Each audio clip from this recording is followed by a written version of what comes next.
Welcome to session 2 of the Keep Your Love On series. I'm Danny Silk, author of the book, Keep Your Love On. In this session, I'll help you understand that anxiety is created when the goal of the relationship becomes distance. Most relationships don't plan for this to happen, but often, over time and under stress, it can.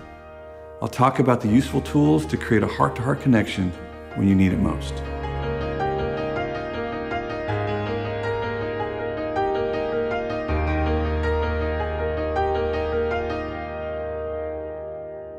Chapter 2 is really about what we do with that choice. That choice that we have is to keep our love on. I mean, that language infers that it involves a choice. You can turn your love on, which means you can also turn it off. So when you turn your love off, it's vital that you understand that it was your decision. You turned your love off. I didn't turn it off. You turned it off. I can't turn it on. You can turn it on. So many couples that I've worked with over the years have come into my office and they sit down and we have this relationship that is hurting. It's fragile. By the time you end up in a counselor's office, it's come to this. It's come to this. We're going to go in and we're going to ask for help. We've been dying for years. It's kind of like going in the doctor's office after your arm falls off. You walk in with your arm. I think I have a problem here. This is how most people approach counseling, is I have had to do this. If I don't do it, I know I'm going to die. So they're sitting in the office here in front of me, and the first question I'm going to ask them, as soon as they stop talking, because, I'll say, what brings you here today? Da, da, da. And then, she reaches into her purse and pulls out this list, She says, I'd like to talk about the stuff on this list. And I say, all right, well, sir, do you have anything to say? He goes, she made the appointment. Like, all right. Okay. And then I say, ma'am, I don't want to hear your list. I really have zero desire to go through your list. Here's what I would like to know first. What is the goal of your marriage? What would you say is the goal of this relationship? And they both look at me like, oh, can you believe you said that? What does that mean? Is this a trick question? Like, goal of our marriage? And so one of them will say, well, to raise the kids, save up some money, and do a good job in our ministry or something. I don't know. Like, okay. So that would be the goal of your parenting, of your finances, and your spiritual life. What is the goal of your marriage? I don't think I understand the question. Right. And the reason is because it's been a while since you thought about the love of your marriage. And so I begin to communicate with them in such a way that says, take a look at what you have. What you've created up until now is a relationship that has as its goal a safe distance. The goal of your relationship is to protect yourself from each other. You are managing the distance right now. Sometimes you only need this much, other times you need this much. If you end up with less than you need, you just roll a relational grenade out there, and now what you have is your goal. See, it's your goal. When you have the goal of distance, there's nothing the other person can do to connect with you. It's your goal. I have chosen distance. I said, what is the goal of this relationship? They go, that sounds like our goal. We're scared of each other. We are trying to protect ourselves from each other. Right. So what would you say is your goal? Well, she says, it'd be nice to be able to have a conversation. I said, okay, a conversation. So one of your goals is to be able to have a conversation. Anything else? And he says, peace. Be nice to have some peace. Okay, so that was probably in your wedding vows, right? I hope to one day have a conversation and some peace with you. Is that what you say? Think of no. So what would you say is the goal of your relationship? And I keep asking the question until they say something like a loving, intimate connection. Because if they say, one or both of them says, you know what, my goal is distance, I'm keeping it, then I say to them, this is our last meeting. Because you don't need my help creating distance. You're doing a great job without me, right? So if you like to change your goal to connection, you're going to need my help because it looks like you're having a really hard time.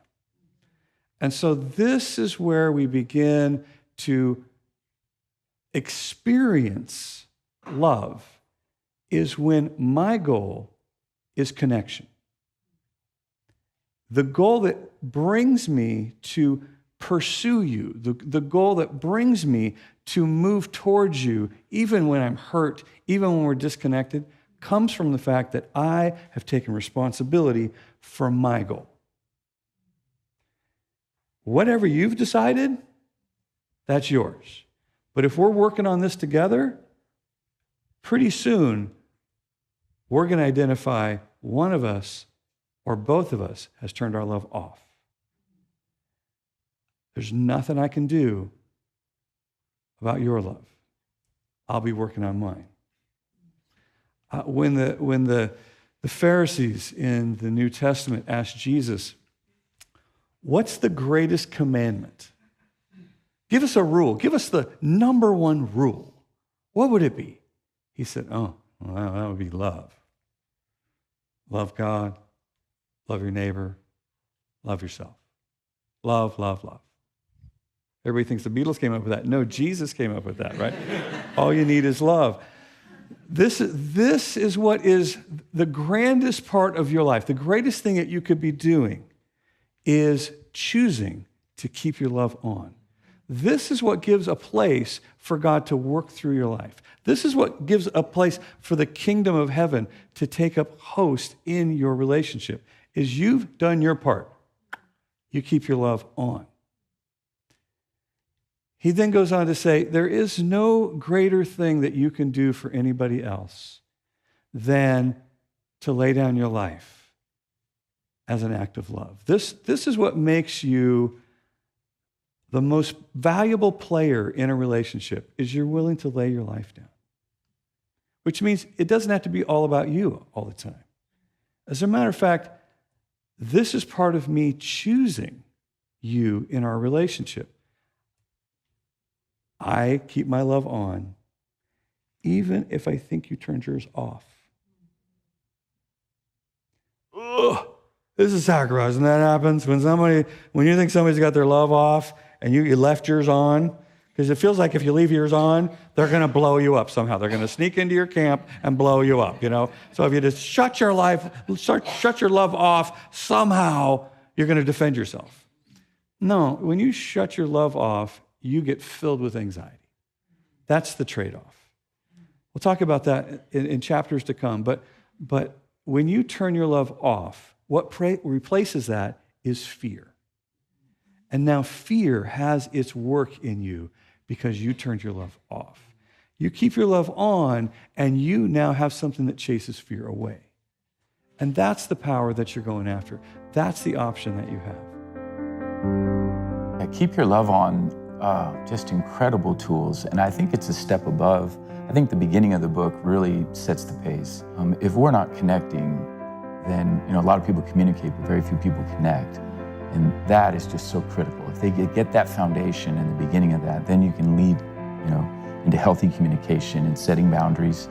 And it's just incredible. I love it because it's so concise. I think he's taken so many amazing truths and resources, and he's written it in terms that are so understandable, and it's within reach of any couple, any relationship.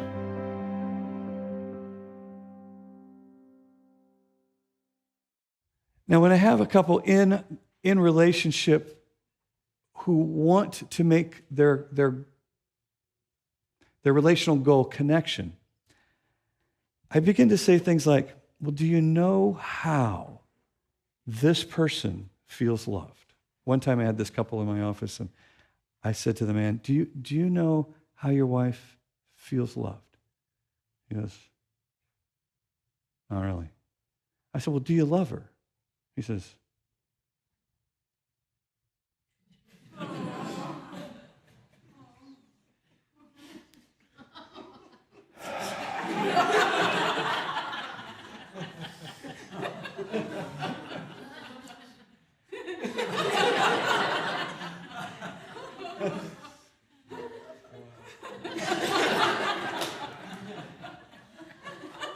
yeah. Wow. I asked her, I said, do you love your husband? Now, this is a Christian woman.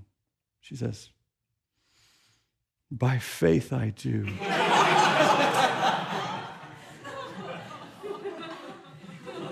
These people had come to see me because their 14-year-old was out of control.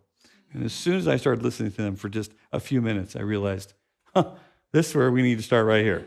This massive disconnect right here is a pipeline for that boy's anxiety.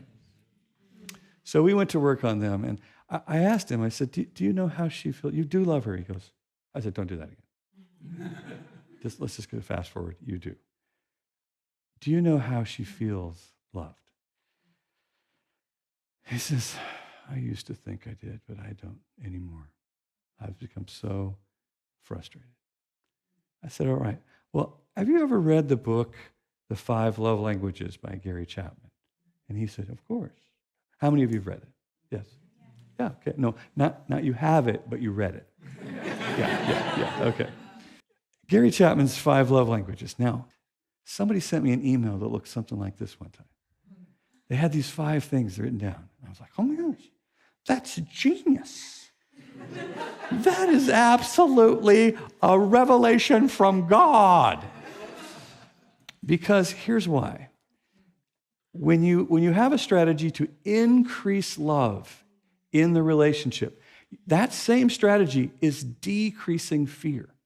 So when I'm sending a message, I love you, and it's going in and you feel loved, fear is dissipating from the relationship. See, the very best you shows up when you feel loved. Conversely, the very worst you shows up when you feel scared. So when we disconnect, the fear increases. And so the remedy is to get the connection back. We've got to work to get this connection back to drive this fear away so the best people show up in the relationship again. Now, these 5 love languages are very practical, very doable. The love language of touch. You know, if you're a touch love language, you know who you are. You know, you feel like a dog or something. Would you just touch me? Just touch me. I just need some affection. Oh, everything will be fine if you just give me some affection. I just need. The way it works is when affection goes low, anxiety starts to climb. It's like there's a little meter going on in their chest. They're counting the nanoseconds since they were last touched. And so as the things winding up, they start to get a little crazy. They get a little crazy. They get crabby. They get cranky. What's the matter? Nothing's the matter. But if you walk up and hug them, it's like the little meter goes, it resets to 0. They're like, oh, I'm back. Wow. I didn't hurt anybody, did I? I'm sorry. I was kind of blacked out there for a little while. Because it's not something that is necessarily an option. It's a need. I am wired this way, and I don't know why affection has such a powerful I love you effect on me, but it does. Acts of service. Some people are acts of service. I mean, you just do something for me. Would you just help me? See, acts of service people want some help. Would you help me, please? These are the people that walk into a room and they see the backpack Here's a backpack. Somebody's jacket. Whose shoes are those? Dog needs to be fed. The dishes need to be done. The trash. The anxiety is just choking them to death because they see all this stuff. They're looking around like, oh my gosh, oh my gosh, oh my gosh. They're like, oh my gosh, what am I going to do? Somebody help me. Somebody help me. And so I fed the dog. I took the trash out. I got to put my backpack away. Okay, those are my shoes.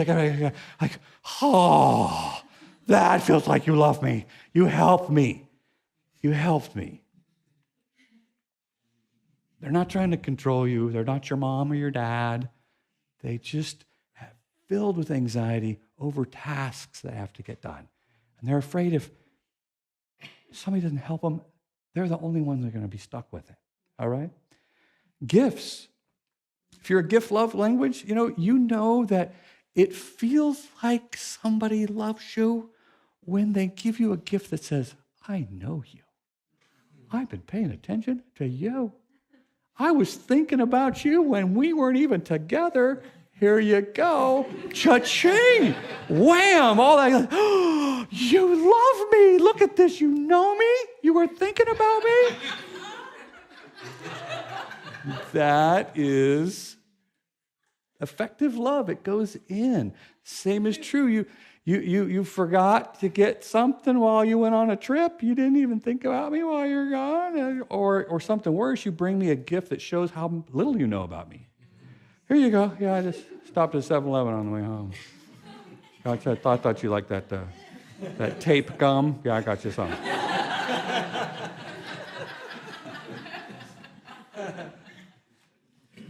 Arrow to the heart. I wasn't trying to stab you in the heart. I thought you liked stuff. Here you go. Like, no. I like stuff that shows that you love me. Quality time. Quality time isn't necessarily quantity time. Although if it's really going well, why stop a good thing, right? Quality time is we are engaged in something that's interesting to me. Or better yet, you are interested in me. And so the conversation, the activity. Maybe I want you to go golfing with me because I really like golf. And if you took an interest in golf, I would be interesting to you. Maybe tell me about your day. Tell me about your day. How was your day? How was your day? Tell me about your day. My day. Did I have a day? I don't remember having a day. Well, tell me about your day. I want to know about, I want to engage you. Would you engage me, please? Would you engage me? Because then you're going to have to hear about my day.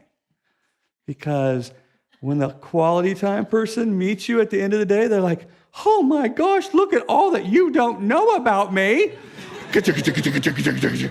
Oh, I feel all connected to you now. Because I feel loved through your interest in me. And then we have words of affirmation. Words of affirmation are, you like me. You enjoy me. You're happy to see me. You smile when you're around me. I feel loved when my anxiety drops when I think you like me. And I think you're having a good time with me. The other side of it, you're upset with me. You have some criticism for me. Oh my gosh, I'm scared of you. My anxiety is going through the roof. Oh my gosh. Words matter. The words that you choose, critical words, negative words, it's like sand in their eyes. They're like, oh my gosh, how do I get away from this conversation? You are killing me here. And so words of life and death are in the power of the words is very true, especially for the affirmation love language. Anything that you can do that's effective, this is one of the most effective things that I know to do, is to drive down the fear, increase the love, work on the connection. Because as you work on the connection, as you demonstrate your commitment to the connection, fear dissipates. You get effective messages coming your way. I love you very much. I care about us is the message. I choose to leave my love, to keep my love on. I choose us. I value our relationship. I love and care about you. To the success that I bring to sending that message drives the enemy of fear far away and increases the experience or the chances of experiencing love from keeping my love on. This just addresses something that's so foundational to everyday life and really thriving in this world the way that, it was intended to work out for us. The love languages is huge as well because I could do a certain love language all day long and it wouldn't really resonate with Andrew. So I think that learning that and going deeper with that can kind of help you narrow in on how to actually make him feel loved. I love you very much is a simple message, but unfortunately, it's one of the best kept secrets among people who care very much for each other. Knowing how the people around us hear and feel love will help drop the anxiety and achieve your goal of a connection. As we close this session, I'd like you to think of 3 people who are important to you. Now ask yourself, do I know how they hear I love you? Am I communicating that love the way they hear it? And don't forget, keep your love on.